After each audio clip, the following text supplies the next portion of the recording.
안녕하세요. 중편 시작하겠습니다. 2부. 제가 이제 분위기 전환 차원에서 마이크를 좀 바꿔봤습니다. 예전에 머리에 끼던 이제 헤드셋 마이크인데요. 이 마이크는 장점은 보다 좀 더 제 목소리에 가까운, 좀 더 클리어한 소리를 여러분에게 들려드릴 수 있습니다. 왜냐하면 이제 보통 방송용 카메라에 달리는 방풍용 터레기 같은 게 없거든요. 그래서 좀 더 클리어한 소리를 들려드릴 수 있는 대신에 그만큼 잡음도 많이 좀 들어갑니다. 왜냐면 이게 제가 머리에 이게 끼고 하는 거라서 기침을 한다든지 할 때 이걸 마이크를 멀리 띄워놓고 할 수 있는 구조가 아니에요.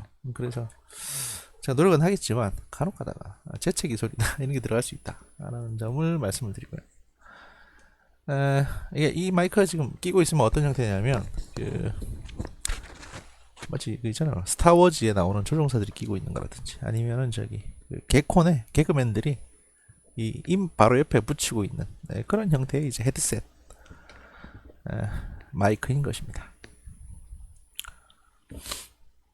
또 시작을 또 이렇게 쓸데없는 얘기로 시작을 했고요. 오늘 할 일이 바쁩니다. 오늘 굉장히 제가 내일 굉장히 또 중요한 일이 있어가지고 지금 잔뜩 이렇게 뭐 PPT 자료 만들고 뭐 만들고 하다가 제가 사실 노는 것 같지만 요즘 엄청 바쁩니다. 엄청 바쁜데 이제 하여튼 뭐 좀 그렇습니다. 바빠가지고 이래저래 일이 너무 많습니다. 근데 이게 다 이 많은 일이 하나도 돈이 되는 일이 아닙니다. 물론 세상 모든 일이 다 돈 되는 일일 수는 없죠. 다 소중한 경험이나 뭐 중요한 어떤 자산이나 이런 게 되는데 이상하게 연말이 되니까, 연말도 아닌데 사실은 10월 말이 연말은 아니지 않습니까? 그런데 10월 말이 되니까 너무 바쁩니다. 너무 일이 몰려옵니다. 하여튼 그렇게 한번 앓는 소리 한번 해봤고요. 합시다. 아까 이제 이 양국은 서로의 이익을 위해서 안보면에서 협력할 수 있는 방안에 대해서 한번 할 필요가 있다 말씀을 드렸고, 근데 이제 의미 있는 여론조사가 각주에 보면 하나 있습니다. 2017년 그 자위대 방위 문제에 대한 여론조사라고 해서 수행한 여론조사가 하나 있는데, 여기에 따르면 일본 국민이 일본의 안전보장 측면에서 관심을 가지는 분야로는 한반도 정세가 68.5%로 가장 관심이 높고요. 그러니까 이제 남한보다는 아무래도 북한 쪽 거겠죠. 북한에서 뭐 핵미사일 쏜다거나 자꾸 위협을 하니까. 그 다음 중국의 군사력의 근대화 및 해양에서의 활동이 48.6%. 이게 그러니까 중국에 대해서도 굉장히 신경이 쓰이는 거죠. 왜냐하면 본인들이 2차 대전 때 한 짓이 있으니까 중국에. 이게 그럴 수밖에 없어요. 그리고 이제 국제 테러 조직의 활동 거의 한 40%. 그러니까 북한, 중국, 그다음에 국제 테러 조직 이런 것들에 대해서 이제 굉장히 안보 측면에서 좀 걱정을 하고 관심이 많다는 여론조사가 있습니다.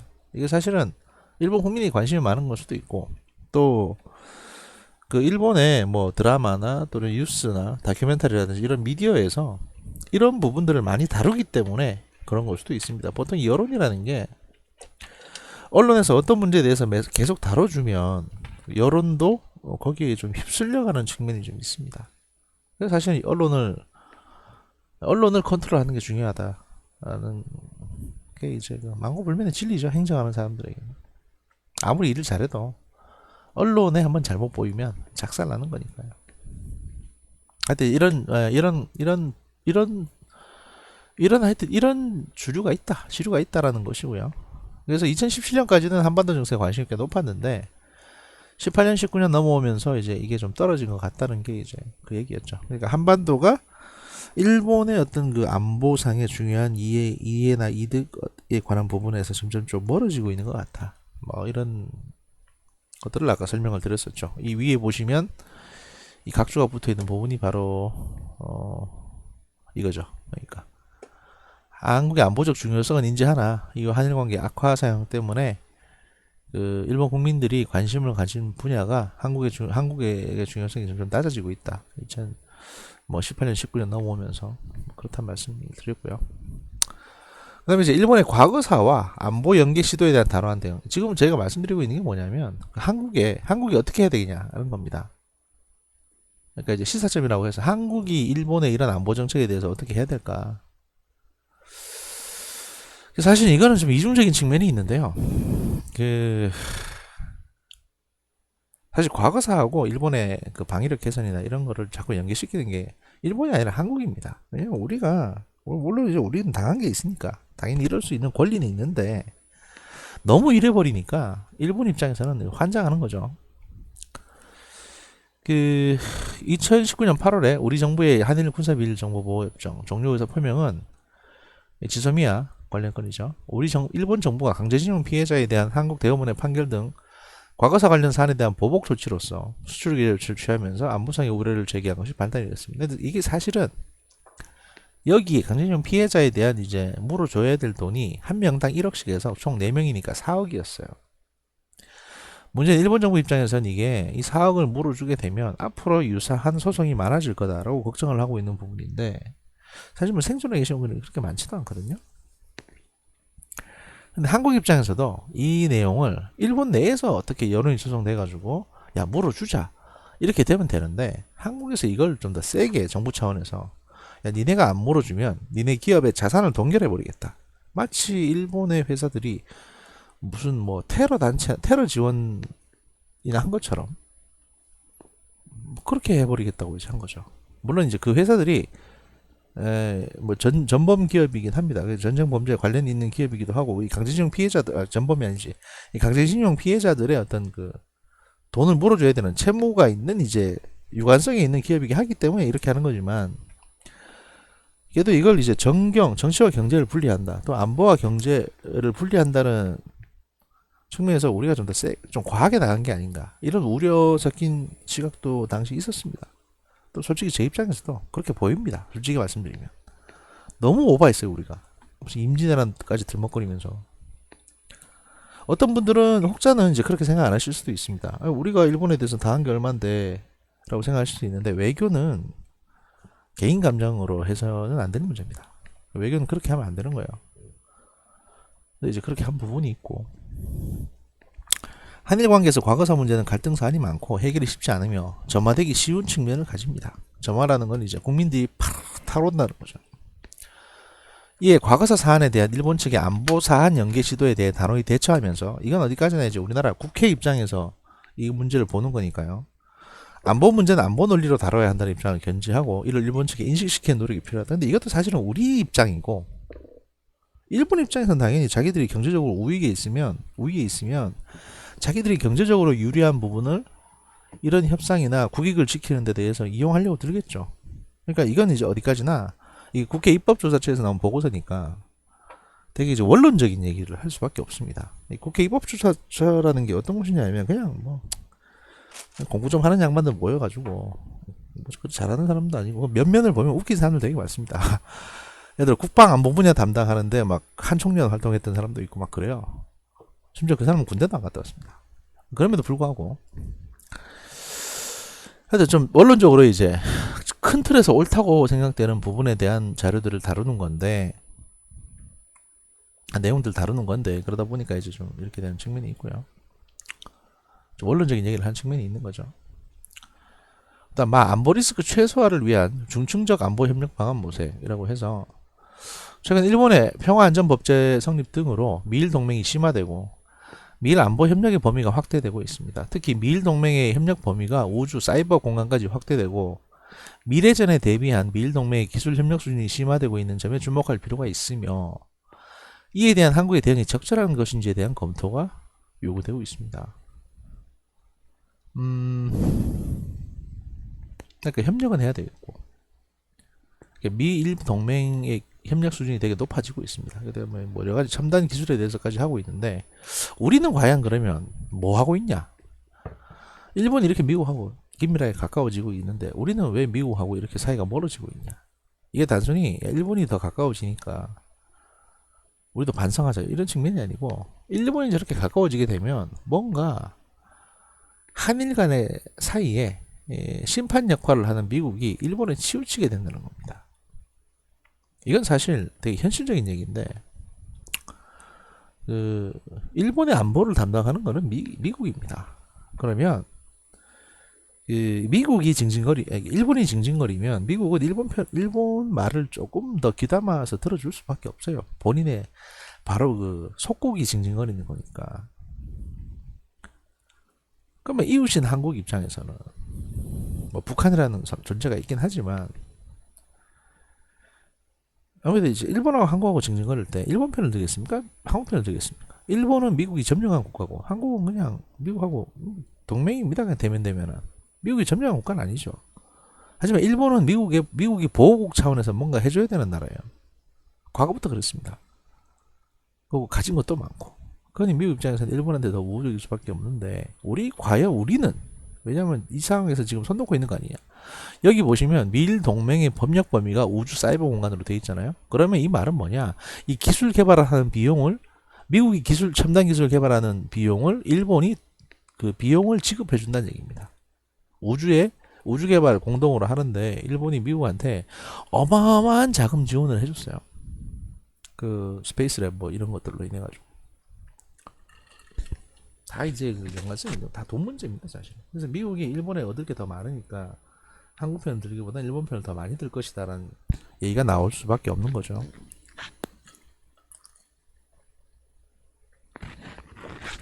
영내 다양한 안보 위협으로 인해 초래될 수 있는 리스크를 최소화하기 위해 한미동맹의 강화 및 일본, 중국 등 주변 국가의 복합적이고 중증적인 협력의 틀을 마련할 필요가 있다라는 얘기가 당연히 나올 수밖에 없죠. 그러니까 여러 국가들하고 안보 외교를 좀 다변화해야 된다.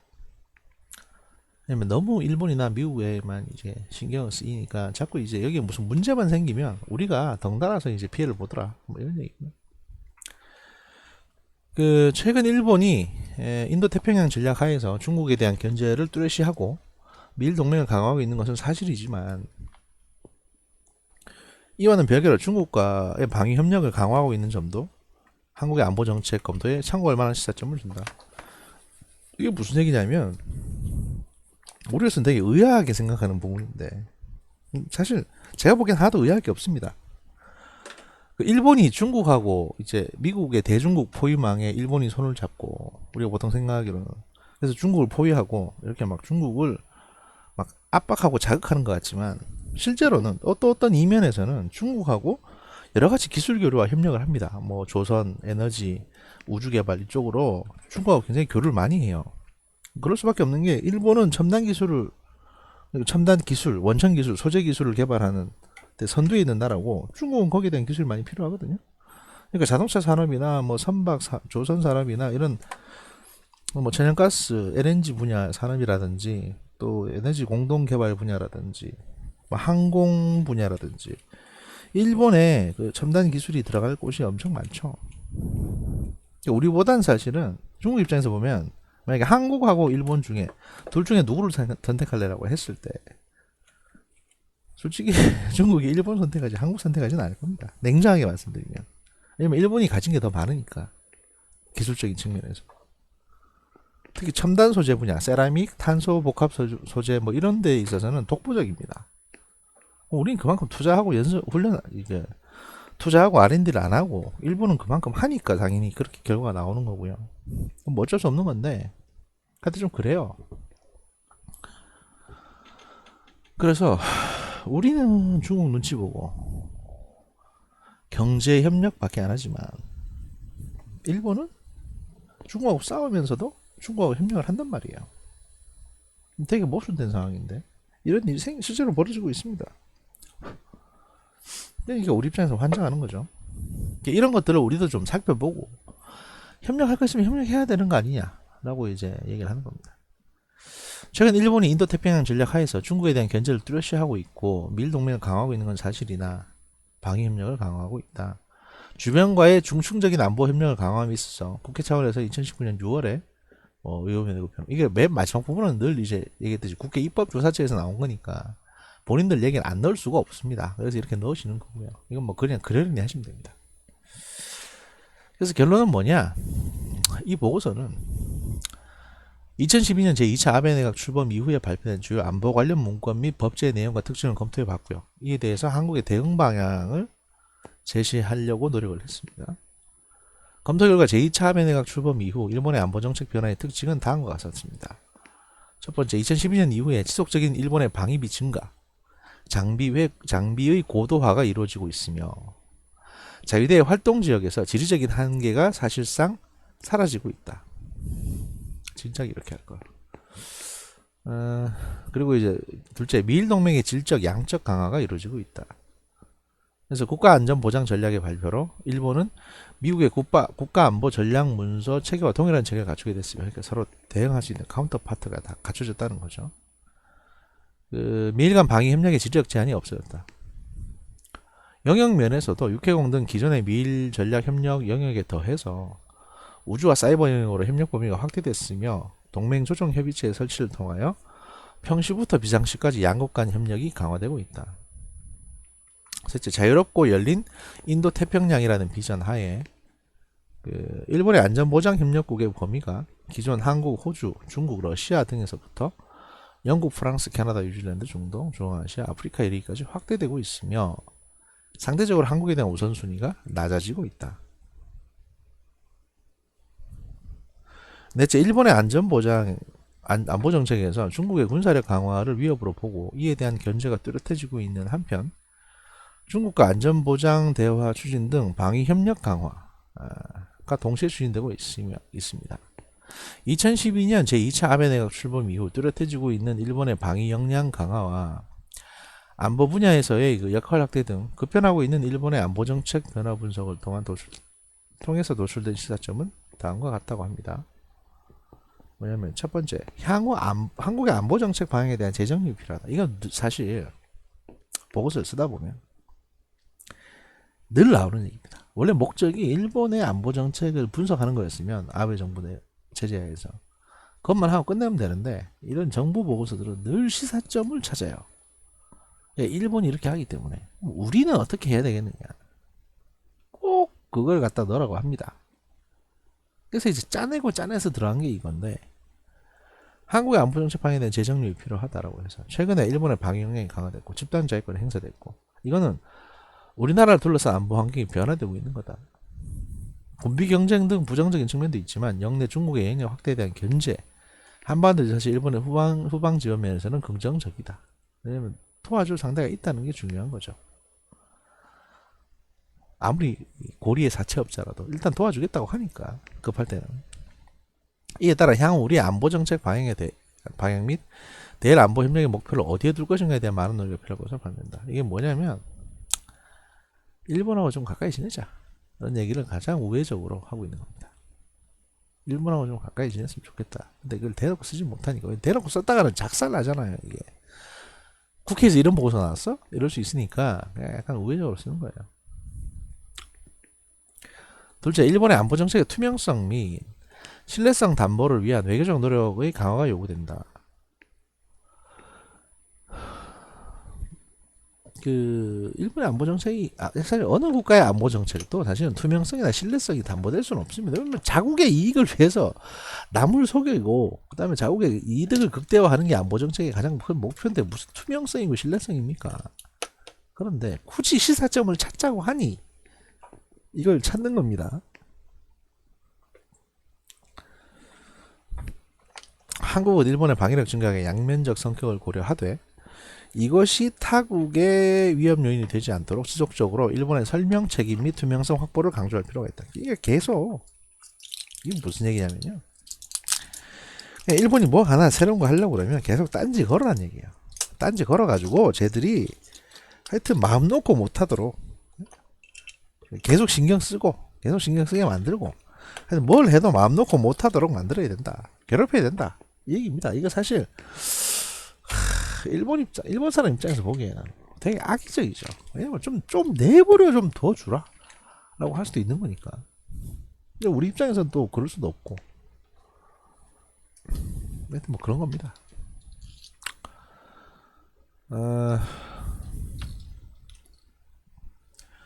이를 위해서 최근 한일 관계의 냉각에 따라 중단된 양국 군사 당국 간의 대화 채널이 복원이 이루어져야 될 것이고 복원됐습니다. 나아가 한일 양국 간의 안보 분야에 대한 신뢰를 구축할 수 있도록 양국의 정부 및 의회, 전문가 간 다양한 채널을 동원한 상호 이해 프로그램을 확대 심화시킬 필요가 있다. 이것도 뭐 수행하는 게 그렇게 어렵지는 않습니다. 뭐 세미나 몇 번 하고 인원 방문, 교환 방문 몇 번 하고 하면 되니까. 국회 차원에서는 2016년부터 시작된 한일의회, 그러니까 계속 국회 얘기 또 끝에 나오고 있죠.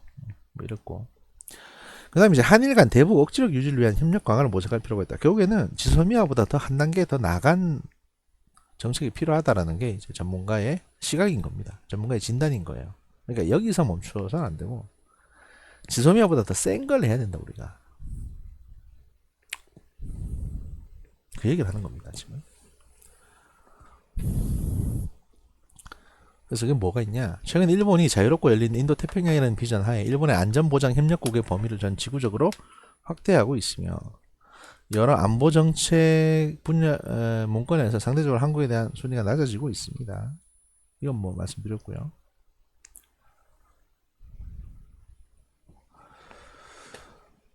하지만 일본의 안보 환경 인식에서 한반도가 제외된 경우는 없었으며 북핵 및 미사일 문제는 양국에 있어 공통된 위협이고 해결해야 할 문제라는 점에서는 이견이 없다는 겁니다. 그래서 두 국가 간에 대북 정책의 기조에 대한 차이가 있지만 양국은 서로의 이익을 위해 안보 면에서 협력해 갈 수 있는 방안에 대해서 지속적이고 심도 깊은 논의를 전개해 나갈 필요가 있다. 네 번째, 일본의 과거사와 안보 연계 시도에 대해서는 단호한 대처를 하는 것이 필요하다라는 부분인데요. 한일 관계에서 과거사 문제는 갈등 사안이 많고 해결이 쉽지 않으며, 왜냐면 워낙 오래전에 있었던 일이고 피해 보신 분들이나 가해자들이 거의 죽은 상황에서 다 돌아가신 상황에서 네가 잘했네 내가 잘했네 물어달라 뭐 이걸 사실 얘기한다는 것 자체가 지금은 현실적으로 되게 힘들게 됐습니다. 법적인 책임도 거의 소멸돼 버렸고, 그러니 진짜 시원하게 한번 풀려면 우리가 일본 쳐들어가서 한 30년 동안 지배하는 수밖에 없죠. 근데 그건 뭐 현실적으로 불가능한 얘기고요. 이에 과거사 사안에 대한 일본 측의 안보 사안 연계 시도에 대해서 단호히 대처하면서 안보 문제는 안보 논리로 다뤄야 된다는 입장을 견지하고 일본 측에 인식시키는 노력이 필요하다. 근데 안보 문제는 안보 논리로 다뤄야 된다라고 해버리면 일본 입장에서는 이 비정상 국가인 자신들의 국가를 정상화시킬 방법이 없습니다. 다시 안보 리스크 최소화를 위한 복합적 중충적 협력 제고 방안 모색이 필요하다라는 내용에서는 최근 미일 동맹이 심화되고 미일 안보 협력의 범위가 확대되고 있고, 특히 미일 동맹의 협력 범위가 우주 사이버공까지 확대되고 있고, 이렇게 이제 둘 사이는 공냥공냥한데 우리는 도대체 미국하고 뭐 하고 있냐 뭐 이런 얘기를 하는 거고.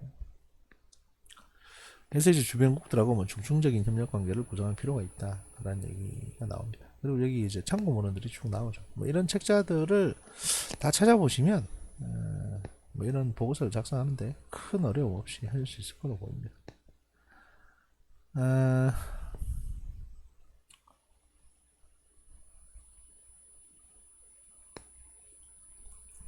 보고서도 많이들 내시네요. 예. 하여튼 뭐 좋은 분들 많이 연구하고 계시고요. 자, 화면이 바뀌었죠. 이거는 뭐냐면요. 저희가 이제 평화헌법에 대해서 이제 할 겁니다. 이제 이게 7주차 두 번째 영상인데,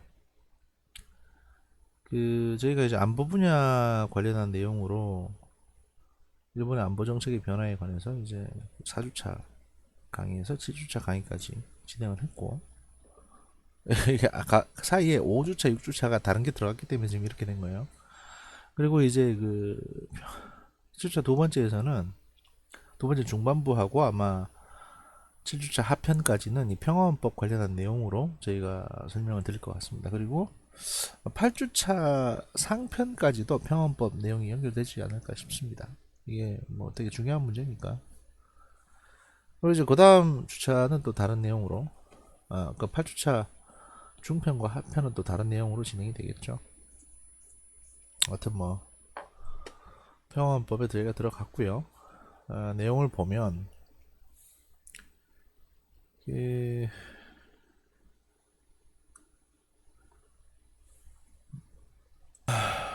자 이제 시작을 하면 중간중간에 소리가 잠깐 끊겼다가 뭐 연결되고 약간 부자연스럽게 연결되는 부분이 있을 텐데요. 이게 이제 뭐냐면 제가 녹화 중단을 눌렀다가 화면을 보여드릴게요. 잠깐 어지러울 텐데. 이게 이제 지금 저희가 녹화하고 있는 그 프로그램 화면이거든요. 여기서 이제 여기 녹화 중단을 누르게 되면, 녹화 중단 옆에 있는 잠시 멈춤을 누르게 되면 이제 화면이 정지가 됩니다. 그리고 제가 이제 다른 일을 좀 볼 수가 있는 거예요. 그러니까 전화가 온다든지 뭐 누가 뭘 물어본다든지 이러면 이제 이걸 하게 되는 거죠. 하여튼 자, 평화헌법 들어가겠습니다. 평화헌법이라는 게 뭔지는 대체적으로 다 아실 겁니다. 근데 이제 일단 그 전반적인 내용을 보기 전에 평화헌법의 개정 관련해 가지고 개정 가능성이 있느냐 없느냐, 왜냐면 이게 개정 가능성은 별도로 봐야 되지, 개정 가능성을 보고 나서 그 다음에 평화헌법에 대해서 한번 검토해 보는 게 좋지, 평화헌법에 대해서 조문이나 이런 문구를 먼저 보고 나서 이거에 이제 개정 가능성을 저희가 보게 되면, 보고 나서 저희가 개정 과정을 보게 되면 이게 좀 어거지스럽게 느껴질 수 있어요. 그래서 개정 과정 먼저, 개정이 가능한지 아닌지 보면 그 안에 이제 평화헌법이라는 게 뭔지가 뭐 사실 다 나옵니다. 사실은. 설명을 드리면,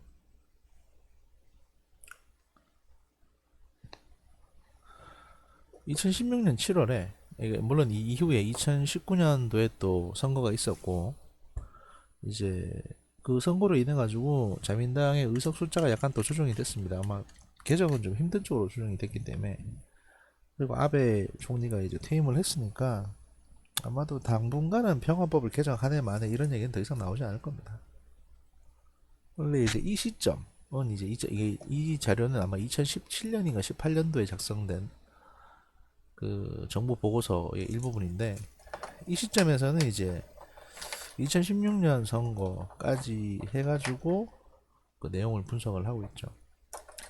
그러니까 몇 년도 선거에서 자민 뭐죠, 일본 의회 의석 숫자가 얼마 어떻게 됐다라는 건 사실 중요한 건 아니에요.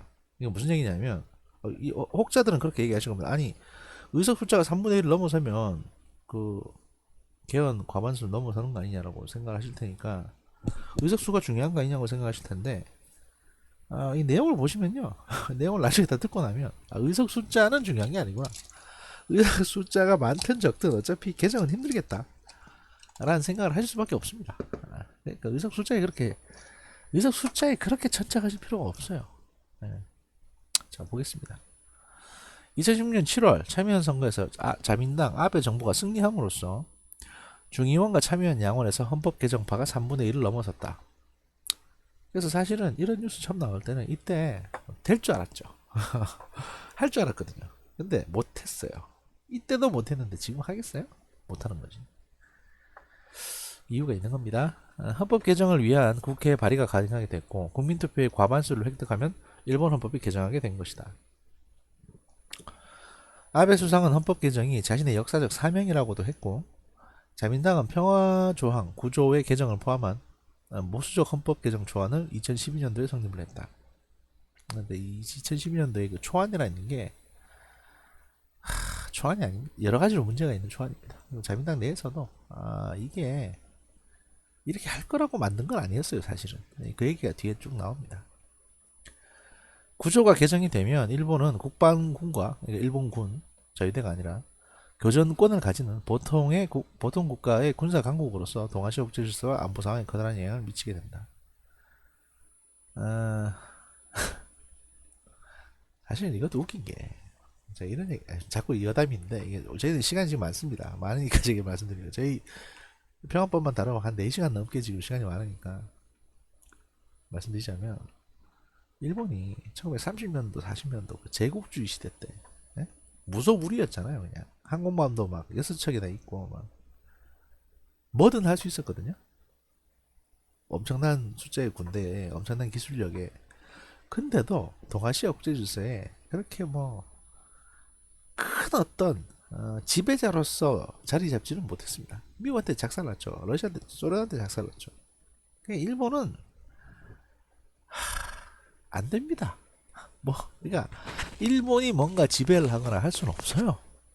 그냥 꿈꾸는 거예요, 꿈꾸는 거. 그러니까 너무 겁먹지 마시라고 제가 말씀드리는 겁니다. 자기네 헌법 하나 못 바꾸는데 무슨 동아시아의 지배를 합니까? 보세요. 일본 국내 야당과 국민들의 반대가 심해서 구조 개정은 쉽지 않은 상황이다. 자민당은 개정 가능한 조항부터 논의를 시작해서 헌법 개정 항목을 좁혀나가고자 한다. 일본의 헌법 개정은 미국 영향의 평화 헌법에서 벗어나서 일본 전통의 메이지 헌법의 색채를 가미하는 신헌법 성립의 의미가 있다. 그러니까 이제 이 평화 헌법 이전의 헌법이 메이지 헌법이었죠. 그리고 이제 이걸로 1차 대전, 2차 대전 참전했고, 그래서 워낙 난 사고를 부리니까 미국이 이제 평화 헌법이라고 하나 갖다 준 겁니다. 여기서 지금까지 변하지 못했어요. 그러니까 이게 얼마나 웃긴 얘기냐면 2020년 마이너스 1946년 하면 74년 동안 헌법이 한 번도 안 바뀐 겁니다. 헌법이 추가도 안 됐어요. 당연히 안 바뀌었으니까. 그래서 지금 헌법에서 얘기하고 있는 행복추구권이나 뭐 여러 가지 환경권 이런 것들이 일본 헌법에는 없습니다. 그래서 이제 하위법으로 다 이걸 만들다 보니까 문제가 심각해져요. 그래서 사실은 헌법 개정하자는 얘기가 나오는 겁니다. 얘기 또 나올 텐데. 메이지 헌법과 유사한 천황 중심의 복고 보수주의, 보수 복고주의, 그다음에 애국주의, 가족주의, 일본 전통 헌법에 환경권, 경제권, 긴급사태 조항 등을 포함한 일본식 신헌법이 탄생할 수도 있다. 뭐 이렇게 꿈을 꿨었죠. 헌법 구조 평화 조항의 개정은 야당과 국민의 반대가 심해서 실현 가능성이 낮지만 환경권이나 사회보장권, 그리고 경제권, 긴급사태 조항 등의 개정은 비교적 가능할 수가 있다. 이게 사실 되게 중요한 문제입니다. 아까 말씀드렸다시피 헌법이 70년이 넘게 한 번도 안 바뀌. 참고로 우리나라 헌법 몇 번 바뀌었죠? 지금 제6공화국입니다. 그럼 6번 바뀌었다는 얘기죠. 그렇습니다. 공화국은 대통령 바뀐다고 숫자 바뀌는 게 아니라 헌법이 바뀌는 걸 바탕으로 해서 5공화국, 6공화국 이런 식으로 바뀌는 걸 얘기하는데, 지금 바뀐 헌법이 1987년도에 아마 제 기억으로는 그때 만들어서 이제 6공화국을 탄생시킨 그 헌법입니다. 여기서 우리도 헌법이 안 바뀌었어요, 지금까지. 뭐 잘 돼 있으니까.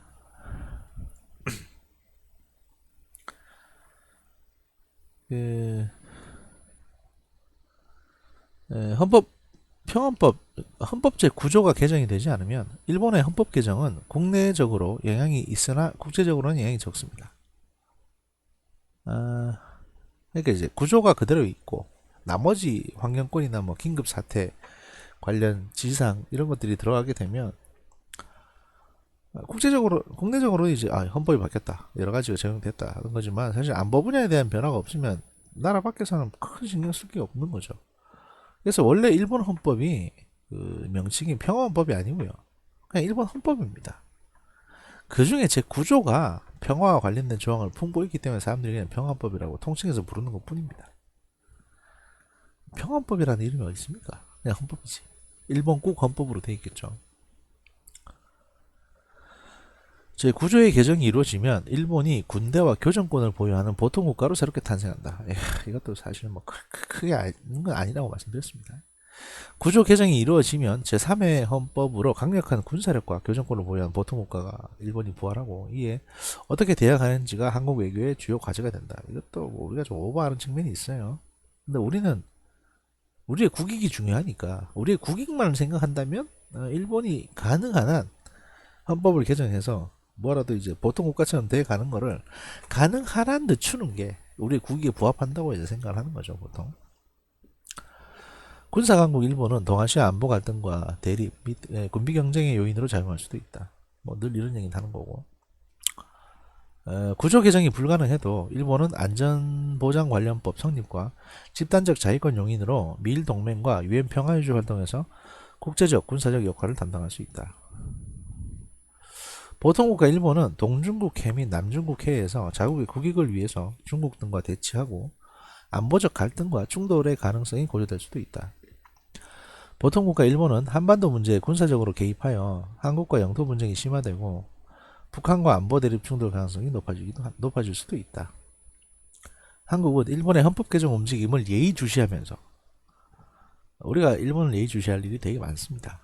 뭐 센카쿠 열도도 관련이 있고 또 북방 사할린 영토도 관련이 있고 독도 문제도 관련이 있고. 근데 일본이 뭔가 좀 잘 되거나 뭔가 득을 얻는 거를 예의주시하면서 감시를 하고 딴지를 놓고 있습니다.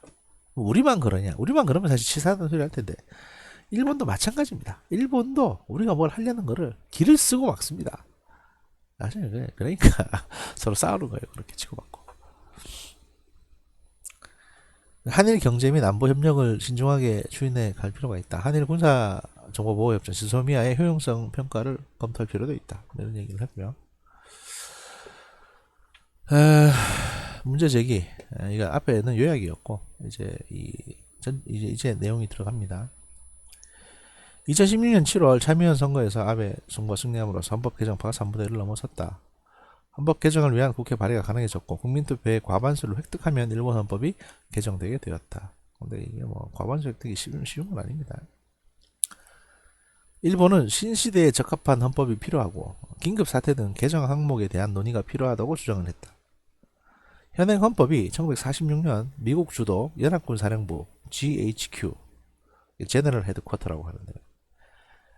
GHQ에서 강요된 헌법이라는 논의가 있고 일본 정부가 수정했기 때문에 강요는 아니라는 주장도 있습니다. 이게 이제 원하는 메가더 사령부에서 이렇게 일본한테 야 이거 어떠냐라고 헌법을 제시를 했고 이걸 본 일본의 정치인들이나 학자들이 뜨악하면서 최대한 협상을 했죠. 그래서 천황의 지위라든지 뭐 이런 것들도 이제 좀 보존이 됐습니다.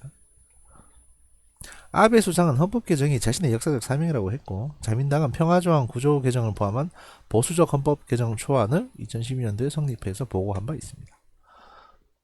구조가 개정이 되면 뭐 어쩌고저쩌고 보통 국가 일본이 어떻게 해야 되냐.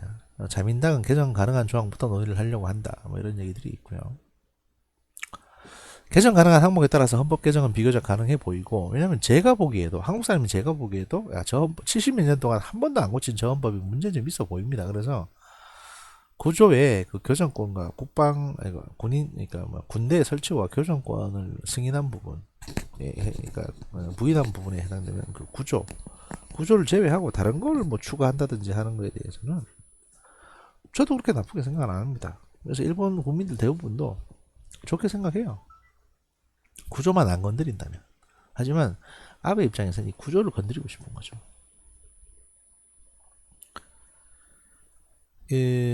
그래서 이제 아베 수상은 2018년 헌법 개정을 목표로 하고 있었는데 안 됐죠. 우리가 지금 이런 얘기 하는 게 우리는 2020년에 살고 있으니까 우린 결과를 압니다. 자민당의 나카소네 전 총리는 나카소네 야스히로라고 80년대에 일본 총리였던 사람이 있습니다. 전두환 대통령이 대통령으로 있을 때 되게 유명한 사람이고 지금까지도 살아있나? 얼마 전에 죽었나? 되게 오래 살았어요. 헌법 개정의 조건으로 미국과의 관계를 중시하는 것은 자주성 결연이라고 했습니다. 그래서 이제 상당히 우파, 독립 중심 뭐 이런 쪽으로 이제 가는 거죠. 현행 헌법 제정의 경과에서 일본인 스스로의 의사로 헌법을 만드는 것이 민주주의이고 외국과의 관계 때문에 고칠 필요가 있다 없다 하는 것은 잘못이라고 얘기를 한 것입니다. 이건 뭐 틀린 말은 아니죠 사실. 그런데 이런 얘기를 하시려면 2차 대전 때 이기시든 그래서 점령당한 국가가 아니든가 그러시면 이런 얘기 할 수 있습니다. 근데 그게 아니었잖아요. 니들이 졌잖아요. 전쟁을 먼저 일으켰다가.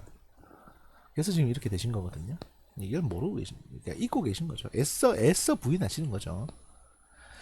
헌법 개정에서 중요한 것은 집단적 자위권의 문제인데 현행 헌법 하에서 개별적인 자위권은 있지만 집단적 자위권을 행사할 수 없으므로 헌법에 이 집단적 자위권 조항을 넣어야 된다고 주장을 하고 있습니다.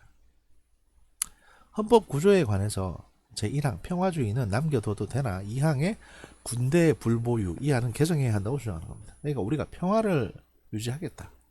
평화를 준수하겠다. 우리 일본이라는 국가는. 이거는 그냥 놔두자. 왜냐하면 이거 굳이 개선할 필요 없잖냐. 하지만 왜냐면 뭔가 주의라 주장하는 거는 안 건드려도 돼요. 뭐 그런 조항들이 뭔가를 금지하는 건 아니거든요.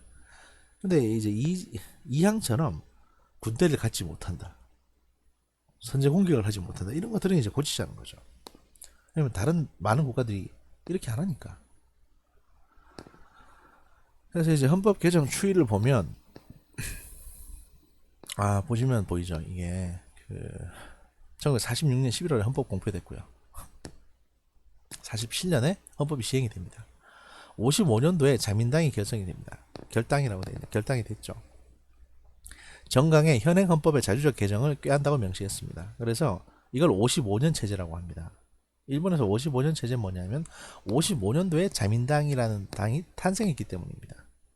그리고 이 당은 정강, 그러니까 이 당의 목적에 이 평화헌법을 개정하는 것이 우리의 목적이다. 마치 그 민주당의 정강에 국가보안법 폐지 이게 있듯이 자민당도 그걸 목적으로 시작을 한 거죠. 그리고 쭉 못 해오다가 왜냐하면 하면 할 수 없으니까 안 했던 거겠죠. 2005년도에 뭐 슬슬 얘기들이 나옵니다. 그리고 2007년도에 헌법 개정 절차를 정하는 국민투표법이 만들어지고, 그러니까 헌법 개정을 하나 이런 식으로 이제 움직임이 슬슬 변해가는 겁니다. 이게 왜 이러냐면 2000년도 초반에 말씀드렸잖아요. 제가 9.12 사태가 있었고 이런 여러 가지 혼란스러운 일을 겪다 보니까 야 우리도 좀 더 적극적으로 해외 파병도 하고 해야 되는 거 아니냐? 라는 논의가 나온 겁니다. 그래서 사람 끌어모으고 뭐 법을 만드네 마네 이런 얘기가 시작이 된 거죠. 그래서 2014년 15년 쭉 이렇게 이런 얘기들이 나옵니다. 이거 뭐 어차피 지나간 얘기니까 이거 뭐 자세히 볼 필요는 없는데 뭐 혹시 관심 있으면 그래도 보십시오. 이 파일은 다 올려놓을 겁니다. 헌법 개정 논의 현황. 첫 번째, 아베 수상의 입장은 뭐냐? 일본의 미래를 위해서 어떠한 조문을 어떻게 변화시켜야 하는지 헌법심사회에서 진지하게 논의해야 한다라고 얘기를 합니다. 헌법심사회에서 소속 정당에 관계없이 논의가 진행되어 성숙하고 깊이 있고 집중된 논의를 만드는 것이 기대가 된다라고도 얘기를 합니다. 이게 뭐냐면 헌법심사회가 뭐냐면 헌법 개정 원안이나 헌법 개정의 발의에 대해서 심사하기 위해서 중의원과 참의원 양원에 설치되어 있는 상설기관이고요. 국민투표법의 성립을 얻어 2007년 8월에 발족을 했고 평소에는 헌법이나 관련 법제의 종합적인 조사를 하는 역할을 담당하는데 마치 법사위처럼 중의원에서는 50명, 참의원에서는 45명의 위원이 구성이 돼서 각 정당의 소속 위원수의 비율로 할당이 됩니다. 그러니까 이제 이게 100명, 100명이 되면 언제든지 결론이 안 날 수가 있으니까 살짝 틀어서 어떻게든 이제 51%대 49%가 될 수 있도록 맞춰놓은 거죠, 숫자를. 자민당은 창립 이후 지속적으로 헌법 개정을 주장을 해왔고요. 다니가키 간사장이 당 총재이던 2012년에 이 앞으로 이렇게 헌법을 개정했으면 좋겠다는 개정 초안이 만들어집니다. 근데 이 개정 초안이 뒤에 또 말씀드리겠지만 여러 가지 문제를 낳습니다. 내용이 터무니없는 내용이거든요. 근데 이제 이게 자민당도 뭐라고 생각했냐면 뒤에도 말씀드릴 텐데 야 이거 우리가 이거대로 개정하려고 이걸 만든 게 아니고 아시다시피 2012년도에는 2011년 12년 이때는 민주당이 여당이었기 때문에 우리 입장에서는 뭔가 좀 세게 밀어붙여야 야 우리가 이런 것도 하려고 그런다라고 해야 지지를 끌어올 수 있었다 라고 이제 한 발 뺍니다. 일본 사람들만. 그래서 이제 헌법심사위의 논의와 병행하여 자민당 내에서도 개정 항목을 축소해 나갑니다. 그러니까 처음에는 거창하게 법 다 고치자 했다가 점점 이제 고칠 수 있는 것만 줄여 나가는 겁니다. 자민당이 독자적으로 중참 양원에서 3분의 1을 차지한 것이 아니기 때문에 자민당의 안이 그대로 통과될 것이라고 생각하지는 않습니다. 자민당의 안을 기반으로 3분의 2를 구축하기 위해 진정한 정치적 기술이 필요한 거죠. 이합 집산 뭐 대가를 주고 표를 사 모으는 행위라든지 뭐 이런 것들 다 포함한다는 겁니다. 타당과도 자민당 안에서 어떠한 조항을 어떻게 수정할 것이 논의에 가야 될 것이고 이러한 절차는 자민당 헌법개정추진본부나 헌법심사회의 자민당 의원에게 맡길 것이다. 뭐 원론적인 얘기고요. 이게 아베 총리 얘기라는 겁니다. 그리고 이제 아베 수상은 중참양원 소신표명 연설에서 헌법이 어떤 형태로 되어야 하는지 어떠한 국가가 되는 것을 목표로 해야 하는지 그리고 그것을 결정하는 것은 정부가 아니라 국민이라고 강조를 했습니다. 헌법은 국민 여러분이 바꿔주셔야 됩니다. 고쿠민노 선택 데스 뭐 이런 얘기를 하셨겠죠. 그 안을 국민에게 제시하는 것은 국회의원의 의무라고 얘기를 했을 테고, 헌법 개정의 발의권을 가지고 있는 것은 내각이 아니라 국회고, 아베 수상이 그 점을 반복해서 역설하는 것은 야당의 적극적인 대응을 촉구하기 위한 것이라는 겁니다. 그래서 이제 야당이 보통 좀 시큰둥하게 나오는데, 왜냐면 야, 우리가 아예 논의에 끼어들지 말자. 아예 그냥 저렇게 헌법 바꾼다는 것 자체가 마음에 안 드니까 끼어들고 싶지가 않다라고 얘기를 하고 있는 건데, 뭐 헌법 개정에 찬성하는 세력이 중참 양원에 국회 발의에 필요한 3분의 1을 확보하였으니 국민투표에서 과반수의 지지를 얻는 일이 남았다고 생각을 했습니다. 아베 수상은 연설에서 키워드로 미래를 가장 많이 언급을 했고요. 경제정책인 아베노믹스와 관련해서 디플레이션에서 벗어나는 일을 가속화하는 것에 최대한 노력을 할 것이다 라고 얘기를 했습니다. 구체적인 방안으로 1억 총활약사회를 향해 자녀 육성을 지원하고 간호 확대 등 미래의 투자를 중시하겠다, 뭐 이런 발언도 하셨고요. 말이라고 뭐 뭔들 못하겠습니까? 그래서 이제 이 어떤 일정으로 이렇게 해왔는지의 내용을 보면, 제가 좀 더 확대를 할게요. 이게 표가 작아가지고 확대를 하겠습니다. 진짜 확대할 거를.